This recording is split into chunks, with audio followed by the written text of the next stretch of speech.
on Friday, November 1st, the Atlanta Police Department took a missing persons report for Clark Atlanta University student Alexis Crawford, age 21. Today, Alexis's body was found in a park in DeKalb County off of Columbia Drive. Our investigators were led to the location by one of the suspects. As a result, our investigators are working on securing arrest warrants for 2 individuals. The case has come to one of the saddest conclusions possible and has been absolutely heartbreaking. To all of the APD investigators who worked on this diligently and around the clock, I say thank you. Thank you for treating Alexis as if she was one of our own family members. And to Alexis's family, our hearts go out to you. I am so truly sorry that we could not provide you with a better ending. Okay, so you just heard that statement right there. And I'm going to be completely honest. I was completely oblivious to this story right here. And maybe one of my subscribers could have sent me an article about it. But like I said, I get so many stories every day that a lot of them get buried underneath a pile of other stories that I never get a chance to actually speak on. But when I saw this, I said I could not simply ignore it, especially since this was trending worldwide on Twitter last night. It was one of the first things I saw when I got off work. So this is pretty much the story of Alexis Crawford, and I guess you can say this is, in this story, you have betrayal and death attached to it. So Alexis Crawford is the young lady that's in the middle, and the story, based on what I've been hearing, and I'm just going to go with that because it's something that I've constantly been seeing, and I think they pretty much confirmed it, is that first off, Alexis was 21 years of age, and days before she disappeared, of course, they later found out that she died or was killed, is she filed a sexual assault charges against this guy right here that you see to the right of her, whose name is Baron Brantley.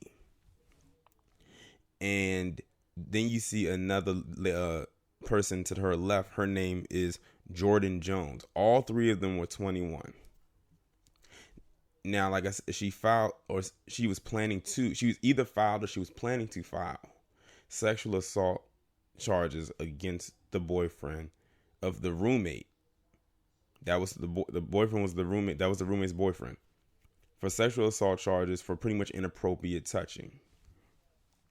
But they had other plans. In order for her to not file the charges, they had to some way find a way to silence her. And silence her they did. So they ended up killing her and took her body and just disposed of it. And they said this happened. She disappeared on the 1st and they found her on the 8th. Today is the 9th. By the time y'all see this recording, it'll be a couple days later. This is so messed up. 3 lives are going to be gone. One of them is not coming back, and 2 most likely will not see the light of day again, because I have the biggest feeling that those 2 right there, the boyfriend and the girlfriend, are definitely going to be going to jail for a very long time. Then they said one of the suspects told them where the body was. Now, they're not saying which suspect it was, but I've seen that they've had a mugshot for the boyfriend. And when I'm looking at his mugshot, it's like 4 different images of him, which means this guy has a history of being in trouble. Like, he has a history. I'm looking at 4 different mugshots, and I can tell they're 4 different mugshots too, just based on how his hair looks in every last one of them. But this is like, imagine you being a parent and you not only finding out that your daughter is missing, But then when it's all over, you found out that she's dead. No one wants to hear about their child being killed and then have their body just be disposed of like they're trash. And that's probably what they thought of her in that aspect. I would not be the least bit surprised if they turn this into an episode of For My Man. Now, those of you who don't know what that show is, this it's a show that comes on TV One where they do reenactments of what women will do for the boyfriend or their spouse in their life. And it usually is something that is heinous. This has an episode reenactment written all over it. I wouldn't be surprised. Like, mark my words today and see if they don't make this an episode. Maybe not next year, but maybe. It depends on the show if it's still on. Maybe a couple seasons from now, because they usually don't do them right away. But this is also another reason as to why a lot of people, when it comes to college, a lot of people don't trust having a roommate, because you never know who you're going to be rooming with. Those are different personalities that you're dealing with there, and they could be complete strangers. But we don't know if Alexis knew her roommate prior to this. I said she's 21, so I'm going to assume that she nor her roommate were freshmen. They were probably seniors. They were probably getting ready to graduate. Now that'll never happen. As far as the boyfriend, I don't know if he was a student there or not. But if he was, he won't be graduating either. Like I said, it's a very, very messed up thing. You just never know what people might actually do.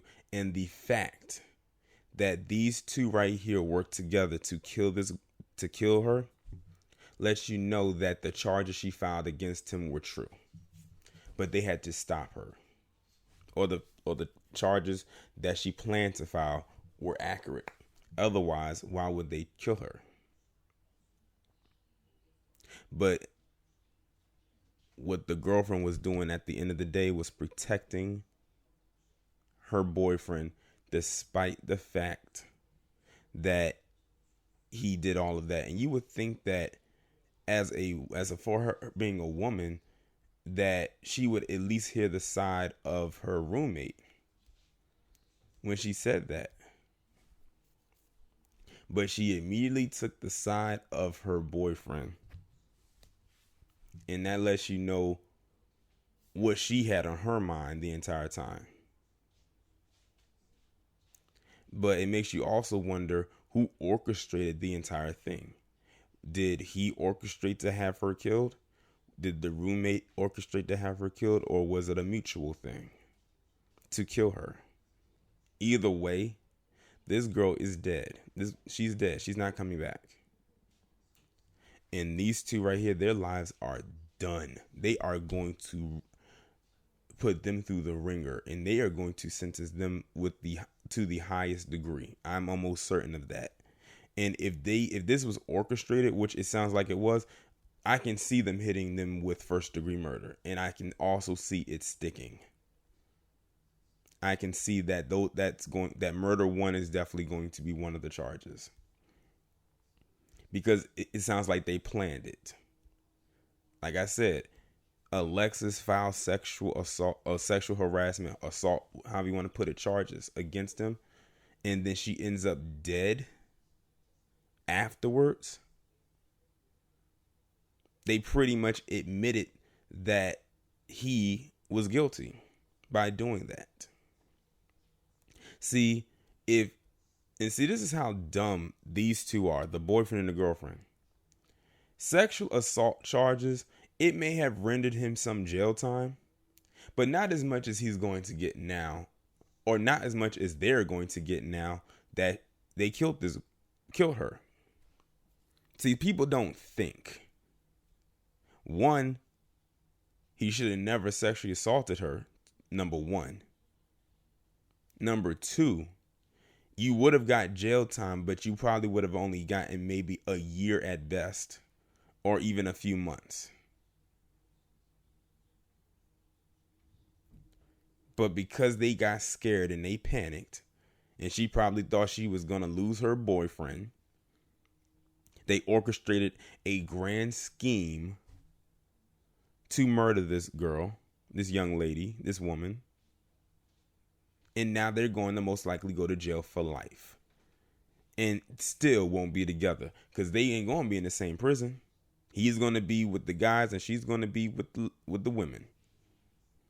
So how does that all work out for the two of them? I swear, so young, so dumb, and full of something else, but I'm not going to say it, but I'm just going to say this. They are full of it. Both of them are. Both of them deserve exactly what is coming to them and a whole lot more, because this could have been easily avoided, mainly on his part. Well, now they have both managed to hold hands and drag themselves down together. So a family has lost their daughter and two other families are about to lose their children, but at least they'll be able to go visit them while they're breathing, but they'll be talking on opposite sides of each other. But when Alexis's family goes to visit her, they can talk to her, but she won't be able to talk back. They're going to have to talk to a grave. They're going to have to talk to a tombstone. I would not be surprised if I don't know if what her family situation was, if her dad wasn't in her life, I'm sorry. But I don't know if I would be able to sit in the same courtroom with the two monsters that took away my child. And I would be even more offended and more pissed at the boy. Yeah, I'm calling him a boy. Because he inappropriately touched my daughter. And that was the reason why they killed her. Because she had the nerve to want to file charges against him. Like I said, they admitted to guilt. And let's hypothetically say that she was not sexually assaulted and that she could have been lying and making it up. Not saying that she was. The fact of the matter is that they still killed her, which means they still admitted to guilt. So there was really no way they could get out of it. They killed her because she filed charges. I swear I don't know what it is about the generation that is in front of me. Was it Gen Z? But some of them are like literally messed up in the head. I'm not saying they are all like that or they all function that way, but my goodness. It's sad all the way around. It really is. You go to school, she's going to further her education. I don't know what she was going to school for. I don't know what the roommate was going to school for or what the boy was going to school for. But all I know is this. They will not be able to finish what they started. And it's because of these two on the end. And like I said, looks can be deceiving. People be looking at some of these individuals and thinking nothing is wrong with them. And like I said, the boy has multiple mugshots. As a matter of fact, I'm going to pause this right quick.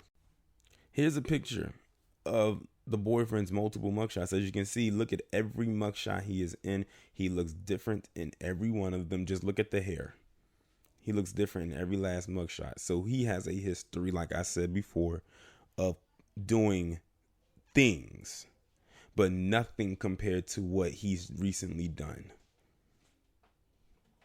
It's a wrap for him and his girlfriend. And they won't, like I said, they won't be together, so they might as well just go ahead and say their goodbyes right now.